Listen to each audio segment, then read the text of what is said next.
em tuas mãos, usa ela, meu Senhor, tudo aquilo que o Senhor narrou, Senhor, e colocou no seu coração, que ela possa falar para a tua igreja. É o que nós te oramos, no nome maravilhoso de Jesus. Amém, amém e amém.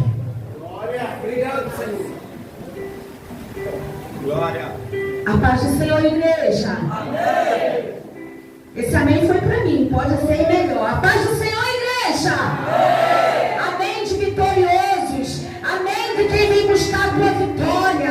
Amém de quem está aqui crendo que hoje o Senhor tem uma resposta para aquilo qual você vem buscar. Amém ou não amém? Amém. Oh, aleluia. Quinta da libertação. É verdade, Deus. Quando falamos de libertação, pensamos logo que demônio vai se manifestar, né? Coisa ruim, sim. Mas a libertação na nossa vida, querido, que não precisa de manifestações demoníacas. Mas o que precisa é de mudança de atitude, de caráter e posicionamento. E a nossa campanha, né? Fica aqui em João 15. O nosso tema é a procura do que se perdeu. Culto de libertação com esse tema, a procura do que se perdeu. Querida, queridos, eu creio que já passou, não sei hoje é quantas, hoje já é o que? Terceira semana. Vocês viram que minha foto não estava lá no pane, né? Mas é assim que o Senhor faz.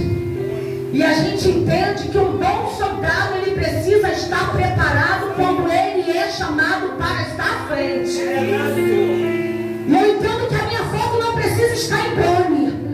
O que precisa estar em pane é o Senhor ecoar a minha voz, o meu nome.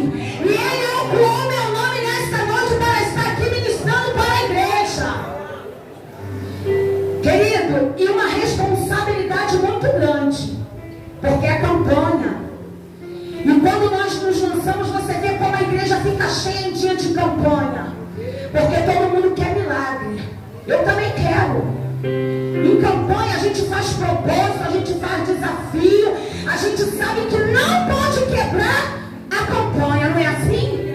Se eu quebrar, Deus não vai me responder. E aí olha como que a igreja fica cheia quando dia de quinta-feira lançamos campanha. Mas o problema aqui não é você iniciar uma campanha. O que o Senhor quer ministrar na nossa vida é depois da campanha como você vai se comportar. E aí, querido, olha só. Eu não sei, teve 2 ministrações que eu não vi. Muitos devem ter ministrado sobre a dracma perdida, né? Porque aqui em Lucas o Senhor vai falar por parábolas. E tem 3 parábolas aqui. E uma que o Senhor me pegou, querido, não foi da dracma perdida. Não foi da ovelha, que era 100 e uma se desgarrou. Não. O que o Senhor nesta noite ministrou meu coração para ministrar a igreja é a parábola do filho pródigo. Tem filhos aqui nessa noite? Tem filhos aqui nessa noite? Oh, aleluia. Lucas 15. É Lucas, perdão. Estou um pouquinho nervosa, mas daqui a pouco eu me solto. É assim mesmo. É a dependência do Senhor. Quando a gente sobe aqui, ó. Se não tiver esse frio, querido, eu já fui ali, eu estou suando. Eu botei a mão na pastora, ela falou assim: que mão gelada é essa? É a dependência do meu Senhor. Porque se Ele não tiver aqui, ó, a minha direita e a minha esquerda, nada posso transmitir para a igreja.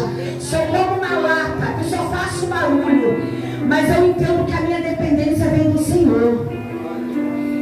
E aí, querido, Lucas 15, a procura do que se perdeu. Como a pastora falou aqui, em Lucas 15, o Senhor falava por parábolas. E ele fala aqui, ó, da dracma perdida. Eu creio que você já foi ministrado, da ovelha perdida. A palavra aqui em Lucas, né, nos diz que era 100 ovelhas. O Senhor sai pro campo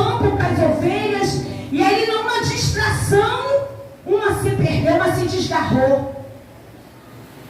Mas entenda uma coisa: não importa a distração que você teve até chegar aqui, se você é filho, o Senhor vai atrás. E por isso que aqui você chegou, porque Ele quer te trazer para perto novamente. E aqui vai dizer da dracma perdida, era 10, e ela perde uma dentro de casa, querido. E aquela mulher se desespera. E aí a palavra vai nos dizer um texto que ela acende a candeia e procura. E quando ela procura, acha. Diz assim para o seu irmão: quando nós procuramos algo que está debaixo da direção do Pai, nós achamos. E quando aquela mulher achou, houve festa, houve celebração. Assim como o Senhor também achou a ovelha que havia se perdido. Quando o Senhor achou, teve festa, teve celebração. É assim o cuidado do Pai sobre a minha vida e sobre a tua vida. Só que aqui, querido, o Senhor ministrava algo no meu coração. São palavras ministradas no mesmo tema, né? Procurando o que se perdeu. Só que aqui o Senhor ministrava ao meu coração: a dracma perdida foi perdida dentro de casa. O filho pródigo, ele saiu para se perder. Ele estava dentro de casa guardado. Mas uma decisão errada foi que ele fosse e perdesse tudo. Entenda uma coisa: decisões precipitadas muitas vezes levam à destruição. Porque ele estava ali guardado dentro de casa, amparado, bem sucedido. Mas houve uma decisão no coração desse filho pródigo, e ele decidiu sair. Mas nós vamos ler o texto, e eu creio que tem pessoas aqui nesta noite. O Senhor te trouxe aqui nesta noite. Eu não sei qual estado que você se encontra, se você perdeu a sua dracma dentro do seu lar e ainda não conseguiu encontrar. Eu não sei se o Senhor te levou, se você saiu e por alguma distração você se perdeu, ou se você se encontra como esse filho pródigo, não querendo estar mais debaixo da autoridade e obediência do Pai. Porque muitas das vezes, por não querer obedecer o Pai, tomamos decisões erradas. Porque aqui, querido, o filho pródigo, ele não quis obedecer. Ele não quis mais enxergar o Pai como autoridade. Vamos ler o texto. Lucas, capítulo 15, no versículo 11. A minha Bíblia tem uma tradução diferente, tá? Mas que com decorrer o texto significa a mesma coisa. Diz assim, ó: a parábola do filho pródigo. Certo homem tinha 2 filhos. O mais moço dele disse ao pai: Pai, dá-me a parte dos teus bens que me cabe. E ele lhe repartiu os haveres. 13. Passando não muitos dias, o filho mais moço ajuntou tudo que era seu, partiu para uma terra distante e lá dissipou todos os seus bens, vivendo desoladamente. 14.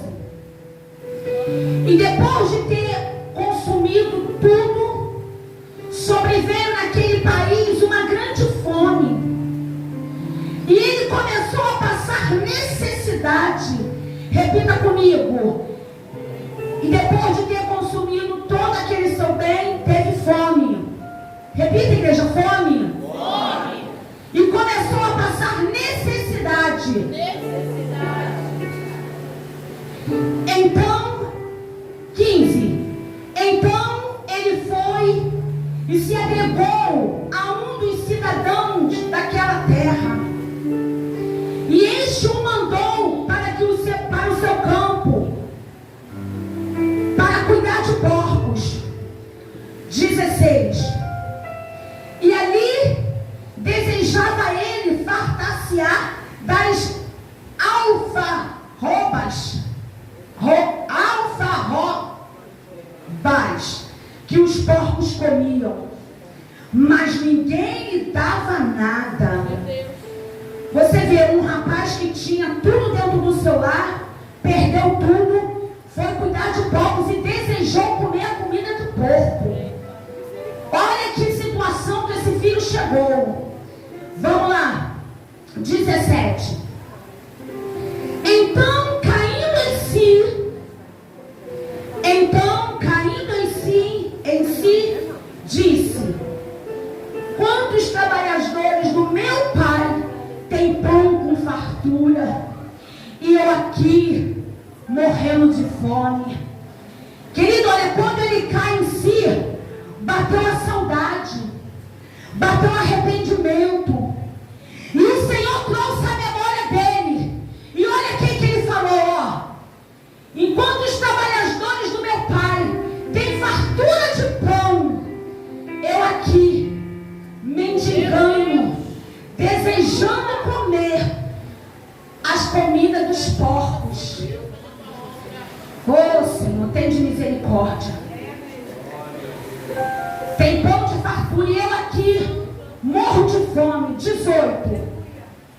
Levantar-me-ei e irei ter com meu pai, e ele direi: Pai, pequei contra o céu e diante de ti, já não sou mais digno de ser chamado teu filho.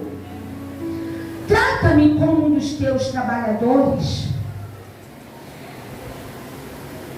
Pai, pequei contra ti, já não sou mais digno de ser chamado teu filho. Olha, querido, que situação que esse filho chegou, mas tem vitória para ele. 20. E levando-se foi para com seu pai,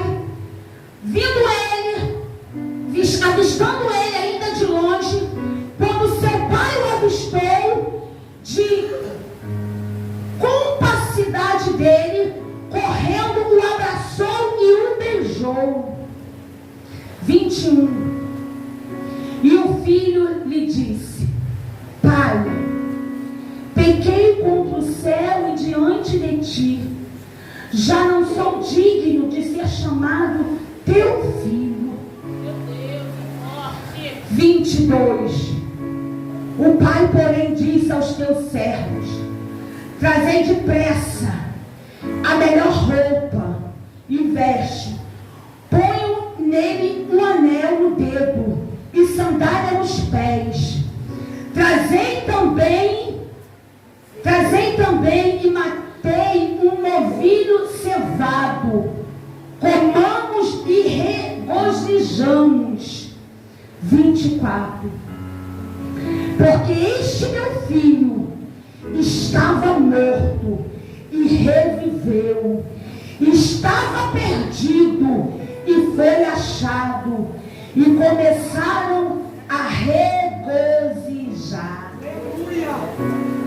Porque este meu filho estava morto, mas reviveu.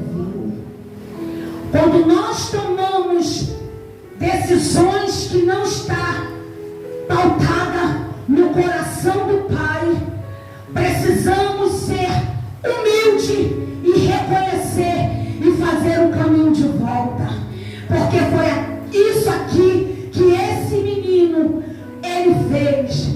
E sabemos que quando ele se arrependeu, foi necessário ele passar por essas provações.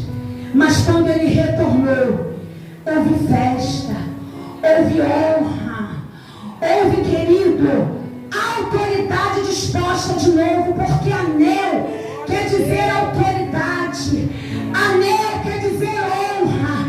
Outra hora ele saiu envergonhado, mas o pai questão de chamar o servente, falar assim, ó, prepara o novilho, prepara o anel, prepara uma sandália e uma roupa, porque este filho estava morto, mas ele voltou, e ele vai reviver, ele vai sentar na mesa, ele vai voltar a ter autoridade, ele vai voltar a ter...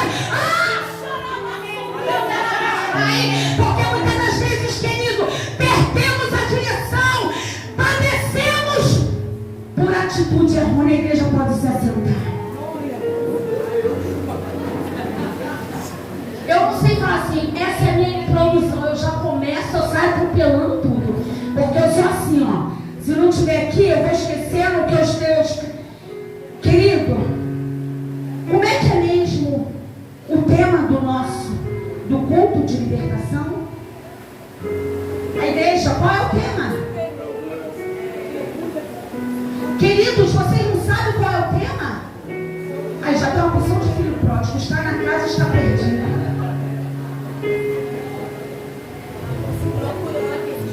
Procurando o que se perdeu. Mas, pastora, procurando o que se perdeu, o que quer dizer com o filho pródigo? Tem tudo a ver. O Senhor ministrava algo no meu coração através desta passagem do filho pródigo.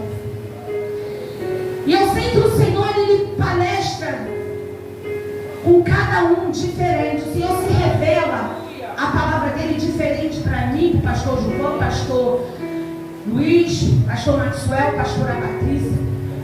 Mas o contexto tem que ser o mesmo. Ele não pode sair do contexto. Mas o Senhor, ele ministra no nosso coração de forma diferente. E aí, querido, ministrando, né, 3 parábolas, o Senhor pegou forte nessa do filho pródigo.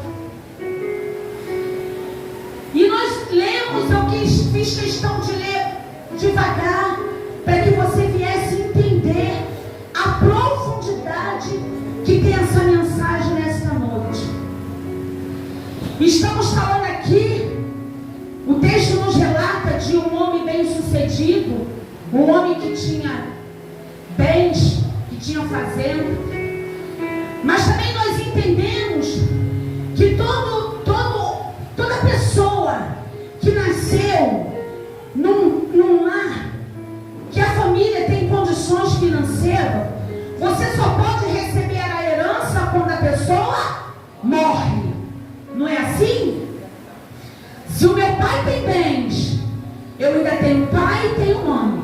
Eu não posso querer usufruir dos bens dele ainda, porque eles ainda estão vivos.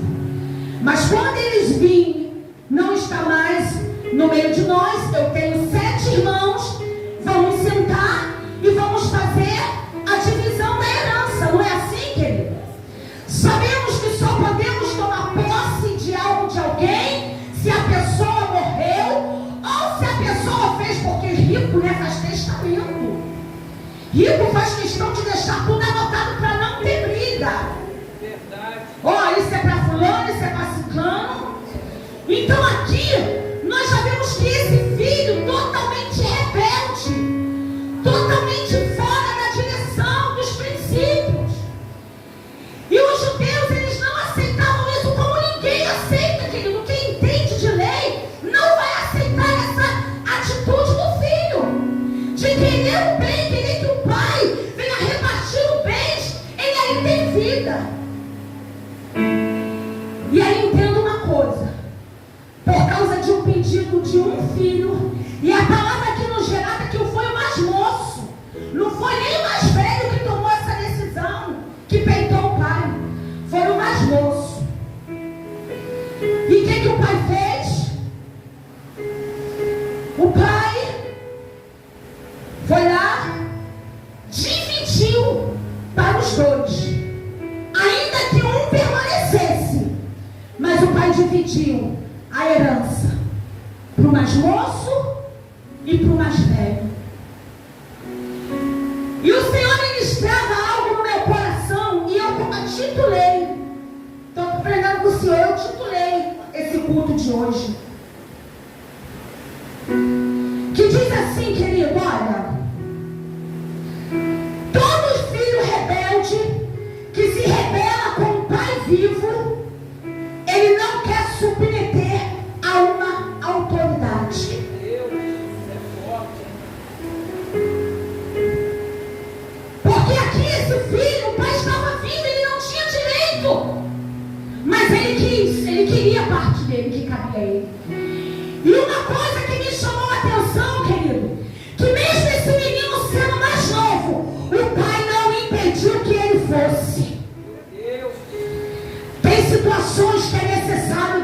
ir. Porque filho rebelde, ele não quer ter ramação. Ele não quer obedecer princípios. E se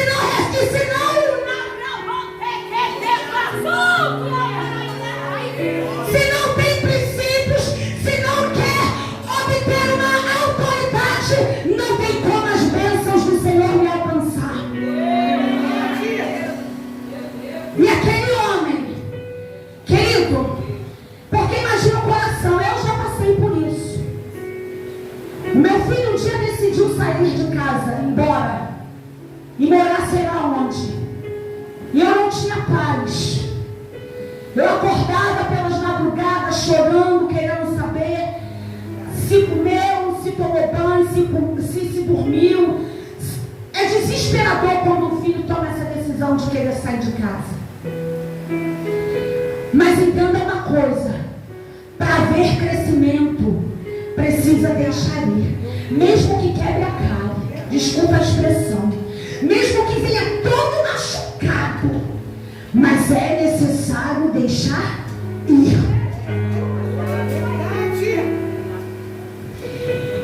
E aí, querida, aqui no versículo 12 diz assim, ó: Pai, e o pai foi e repartiu, deixou o filho ir. Não adianta ter herança sem a presença. E o que me chamou aqui a atenção do mais velho, o mais velho, ele não estava querendo, ele não estava fazendo questão da herança dele por aquele momento. Ele podia falar assim: já que o Senhor dividiu, então também vou fazer as minhas malas e vou embora com o meu irmão. Não. Ele decidiu no teu coração permanecer perto do Pai, ter a presença do Pai. E o que eu aprendo com isso? O mais novo só queria os bens do pai, mas o mais velho não. Ele sabia que tinha fartura, que tinha herança, mas aquilo não atraía os seus olhos. O que ele queria era a presença do pai. O que adianta sermos cheios de bens? O que adianta sermos famosos? O que adianta ter o nome nos olhos, mas não ter a presença que faz toda a diferença? Aquele moço mais velho, ele propôs no teu coração: eu sei que eu posso ter tudo o que eu quiser, mas eu prefiro a presença. Eu preciso continuar aqui lado a lado com meu pai. Eu não posso abrir mão desta presença, porque eu sei, se eu abrir mão desta presença hoje, amanhã vai vir as consequências. E veio, querido. E veio. E passando em no versículo 3 diz assim, ó: e passando muitos dias, você entende que ele não foi na mesma hora que ele recebeu a herança. Ele ainda ficou afrontoso. E ali, depois de alguns dias, ele partiu.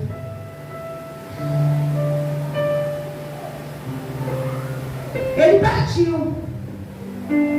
Você já viu alguém pedir a herança com pessoa viva? Você já viu isso? Só na Bíblia, né? Mas tudo tem um propósito. Quando ele faz isso, ele está deixando de ver o pai como autoridade. Porque sabemos que só temos direito quando há morte. Filhos que pedem herança, filhos que não querem estar mais debaixo da autoridade do pai, ele sempre vai se rebelar, como você queira dizer. E aí, querido, eu entendo que nós não podemos fazer força, não podemos segurar ninguém por muito tempo, porque quando nós queremos interferir decisões, nós também acabamos atrapalhando o crescimento. Porque entenda uma coisa, direção do Senhor, quebramos a cara. E quando quebramos a cara, o que fazemos? Nós entramos por uma campanha porque queremos restauração, queremos resposta, queremos algo da parte do Senhor. Mas muitas das vezes é necessário deixar ir. O pai, ele não se apegou com isso e deixou o filho ir. Mas ele sabia que depois, com o decorrer, ia ter um alto preço a ser pago. E aí, querido, nós lemos aqui que ele partiu. E no 14 diz, e depois de ter gastado tudo, ele gastou tudo. Ele meteu o pau na herança que o pai tinha dado para ele, porque é assim. O mundo, ele lhe oferece muitas coisas. E você vai. Olha, o adversário, ele só vai te dando corda. Ele só vai te dando, ó. E os prazeres da carne estão gritando e você está lá. Mas chega uma hora, ó, que o céu não basta. E aqui não foi diferente. Ele achou o quê? Que ele ia ter fortuna pro resto da vida? Ele foi gastando. E chegou uma hora que a herança secou. Acabou. E aí é quando o Senhor entra. Aqui no verso 14 diz assim, ó, depois de ter consumido tudo, sobreveio naquela cidade uma grande fome. E ele começou a passar necessidade. Querido, sabe o que eu acho aqui interessante? Que quando nós somos amaldiçoados, aonde a gente coloca a planta dos nossos pés, se o local é próspero, ele acaba sendo amaldiçoado também. Porque olha, ele saiu de uma cidade e foi para outra, e a cidade não era pouca coisa, porque se ele tinha dinheiro, ele procurou uma melhor cidade para estar, o melhor hotel, a melhor comida. Você concorda comigo? E quando ele gastou todo o teu dinheiro, ele teve necessidade, ele teve fome, ele teve necessidade. O pecado gera fome. Fala aí pro teu irmão, o pecado gera fome. Fala com autoridade, o pecado gera fome. É noite de libertação, querido. Não tenha medo de falar de pecado, porque se o Senhor estamos aqui no culto de libertação, Ele tem salvação para mim e para ti. Decisões erradas levam à morte. Decisões precipitadas levam à fome. Porque entenda, querido, que esse homem chegou rico na cidade. Ele gastou, ele não foi para outra cidade, ele permaneceu ali. Então a cidade não era para ter padecido com necessidade, porque se ele gastou todos os seus bens ali, era para os hotéis, os mercados, as padarias ter lucrado com os bens dele. Mas quando eu sou amaldiçoado, até o lugar que eu chego, passa necessidade. É verdade. E a palavra aqui vai nos dizer que o local, ele teve fome, ele teve necessidade. E aí o 13, querido, vai dizer assim, ó, o 15. Então ele foi e se agregou com uns dos cidadãos daquela terra. E este o mandou apacentar, a cuidar, a trabalhar. Não sei como está aí na tua Bíblia. Cuidando de porcos. E a palavra vai nos dizer, querido, que ele desejou comer a comida que ele lançava ali para os porcos. Você imagina o grau que chegou esse jovem. Ele desejou no coração. A fome era tanta, querido, eu não sei porque, graças a Deus, a gente aqui nunca passou fome, né? Mas dizem que quando a fome chega, é algo desesperador. Você imagina, uma hora, o garoto tinha do bom e do melhor. Por uma decisão errônea, ele ele veio passar necessidade e almejar comer comida de porcos. Mas diga assim: o Senhor sempre tem uma direção para nos dar. O Senhor sempre tem uma direção para nos dar, com fé, com determinação. E quando ele estava ali, querido, a ficha dele caiu. Aqui no 17 diz que ele caiu, caiu em si. E diz: quantos trabalhadores do meu Pai têm pão com fartura, e eu aqui morrendo de fome. Ah, querido, quem já pisou no Santo do Santo não se vê em outro lugar, porque se você for para outro lugar, você vai padecer. Você vai padecer. Aqui essa decisão errônea fez com que esse jovem viesse almejar no coração, comendo golotas de porcos, passando necessidade. Mas a ficha dele caiu. Ele lembrou, ele teve saudades. Quando ele sentava à mesa, ele poderia escolher qual tipo de queijo, de pão, de leite. Outra hora ele tinha fartura em sua vida. Mas uma decisão errônea fez com que ele viesse parar no fundo do poço. E o 19 e o 18 diz assim, levantei-me-ei e irei ter com meu pai e lhe direi: Pai, pequei contra o céu e diante de ti, já não sou digno de ser chamado teu filho. Trata-me como um dos teus trabalhadores. Ele teve que vir se humilhar. Pai, não precisa, eu sei que eu pequei contra ti. Eu sei que eu não te dei o valor merecido, Pai. Não sou mais, não precisa mais me chamar de filho.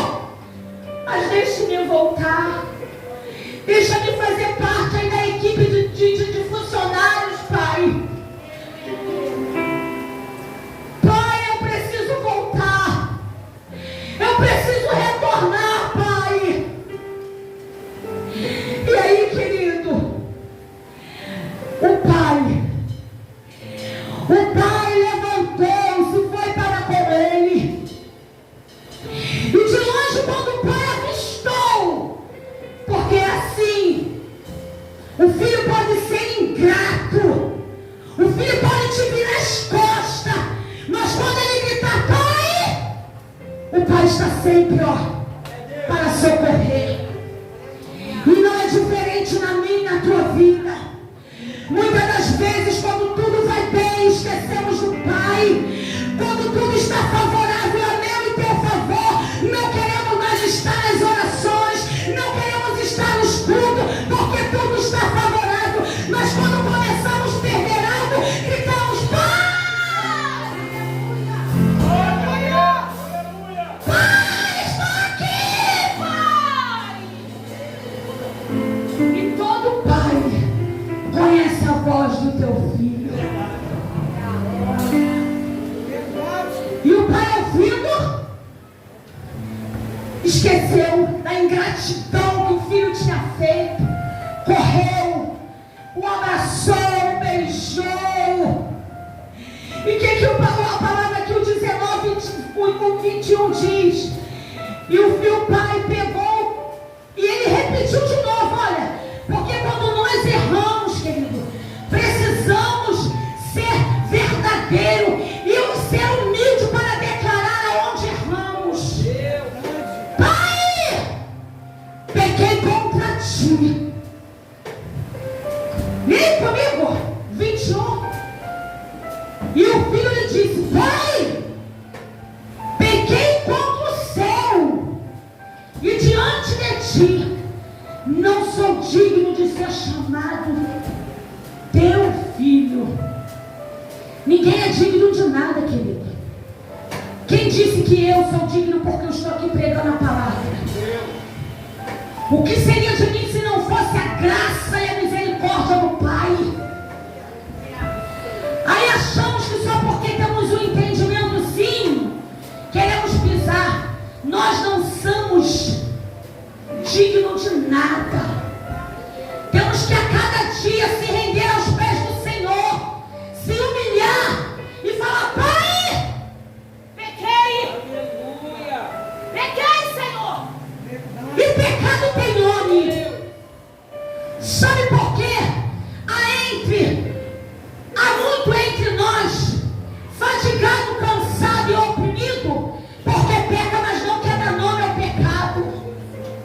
E pecado confessado, ele é liberto. É ponto de libertação. E aí você, quando vê um irmão, vai acabar, são 7 quinta-feira. Não são 7? 7 quinta-feira. E depois eu te convido, você que está nessa campanha, volte aqui quando essa campanha acabar, para você ver se vai continuar essa multidão. Porque quando o Senhor tem resposta, viramos as costas, somos ingratos. Então eu e você não somos dignos de nada.